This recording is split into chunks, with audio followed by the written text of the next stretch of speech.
ವೀಕ್ಷಕರೇ, ಅಂತಿಮವಾಗಿ south Africa ತಂಡವು ಫೈನಲ್ ಹಂತದಲ್ಲಿ ಸೋತಿದ್ದು, ಹಾಗೆ ವೀಕ್ಷಕರೇ ಈ ಒಂದು ಪಂದ್ಯವನ್ನು ಸೋತ ನಂತರ ಬಿಕ್ಕಿ ಆತ ಡೇವಿಡ್ ಮಿಲ್ಲರ್. ಹೌದು ವೀಕ್ಷಕರೇ, ನಿನ್ನೆಯ ಪಂದ್ಯವು 99% ಸೌತ್ ಆಫ್ರಿಕಾ ತಂಡದ ಕಡೆಗೆ ಪಂದ್ಯವು ವಾಲಿತ್ತು. ಇನ್ನು ವೀಕ್ಷಕರೇ, ಈ ಒಂದು ಹಂತದಿಂದ ಸೌತ್ ಆಫ್ರಿಕಾ ತಂಡವು ಈ ಒಂದು ಪಂದ್ಯದಲ್ಲಿ ಹೀನಾಯವಾಗಿ ಸೋಲು ಕಂಡಿದ್ದು, ಹಾಗೆ ವೀಕ್ಷಕರೇ ಚೋಕರ್ಸ್ ಪಟ್ಟವನ್ನು ಮತ್ತೆ ಮುಡಿಗೇರಿಸಿಕೊಂಡಿದ್ದಾರೆ.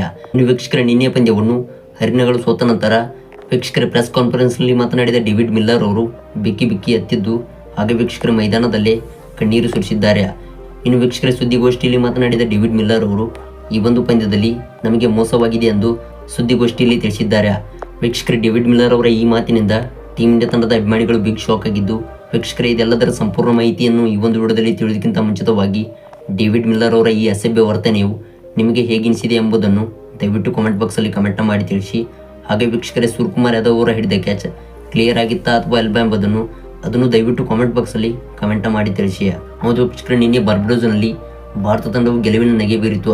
ಇನ್ನು ವೀಕ್ಷಕರೇ, ಇದರ ಮೂಲಕ 2024ರ ಟ್ರೋಫಿಯನ್ನು ಭಾರತಾಂಬೆಗೆ ಟೀಮ್ ಇಂಡಿಯಾ ತಂಡವು ಅರ್ಪಿಸಿದ್ದು, ಹಾಗೆ ವೀಕ್ಷಕರೇ ಈ ಒಂದು ಪಂದ್ಯದಲ್ಲಿ ರೋಹಿತ್ ಶರ್ಮಾ ಅವರ ಪಡೆಯು ಭರ್ಜರಿಗೆ ಕಂಬ್ಯಾಕ್ ಮಾಡಿ ಯಾವುದೇ ಒಂದು ಸೋಲಿಲ್ಲದೆ ಈ ಒಂದು ಟೂರ್ನಿಯನ್ನು ಗೆದ್ದುಕೊಂಡಿದೆ.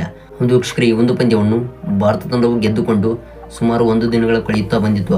ಆದರೆ ವೀಕ್ಷಕರೇ, ಇದೀಗ ಸೌತ್ ಆಫ್ರಿಕಾ ತಂಡದ ಆಟಗಾರರು ಟೀಮ್ ಇಂಡಿಯಾ ತಂಡದ ಮೇಲೆ ಅಸಭ್ಯ ವರ್ತನೆಯನ್ನು ಮಾಡುತ್ತಿದ್ದು, ಹಾಗೆ ವೀಕ್ಷಕರ ಪ್ರೆಸ್ ಕಾನ್ಫರೆನ್ಸ್ ಆಗಲಿ ಮತ್ತು ಸುದ್ದಿಗೋಷ್ಠಿಯಲ್ಲಿ ಸಾಕಷ್ಟು ಸ್ಫೋಟಕ ರಹಸ್ಯಗಳನ್ನು ಬಯಲು ಮಾಡುತ್ತಿದ್ದಾರೆ. ಹೌದು ವೀಕ್ಷಕರೇ, ನಿನ್ನೆ ಪಂದ್ಯ ಮುಗಿದ ನಂತರ ಸುದ್ದಿಗೋಷ್ಠಿಯಲ್ಲಿ ಮಾತನಾಡಿದ ಡೇವಿಡ್ ಮಿಲ್ಲರ್ ಅವರು ಹೇಳಿದ್ದು, ನಿನ್ನೆಯ ಪಂದ್ಯದಲ್ಲಿ ನಮ್ಮ ತಂಡವು ಹಿಡಿದಿದ್ದು ಕೊನೆಯ 3 ಓವರ್ಗಳಲ್ಲಿ.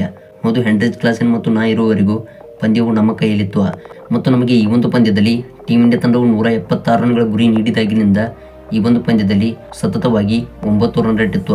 ಅದರಂತೆ ಈ ಒಂದು ರನ್ ರೇಟ್ ಅನ್ನು 15 ಓವರ್ಗಳಿಗೆ ಸೇಮ್ ತಂದೆವು. ಇನ್ನು 16ನೇ ಓವರ್ನಲ್ಲಿ ಬೌಲಿಂಗ್ಗೆ ಬಂದಿದ್ದ ಅಕ್ಷರ್ ಪಟೇಲ್ ಅವರು ಸರಿಯಾಗಿ ರನ್ ಲೀಕ್ ಮಾಡಿದರು. ಹೌದು, ಹೆಂಡ್ರಿಚ್ ಕ್ಲಾಸೆನ್ ಅವರು ಅತ್ಯುತ್ತಮವಾಗಿ ಬ್ಯಾಟಿಂಗ್ ಮಾಡಿದ್ದು, ಹಾಗೆ ಈ ಒಂದು ಓವರ್ನಲ್ಲಿ ಬಾಲ್ ಟು ರನ್ ತಂದಿಟ್ಟರು.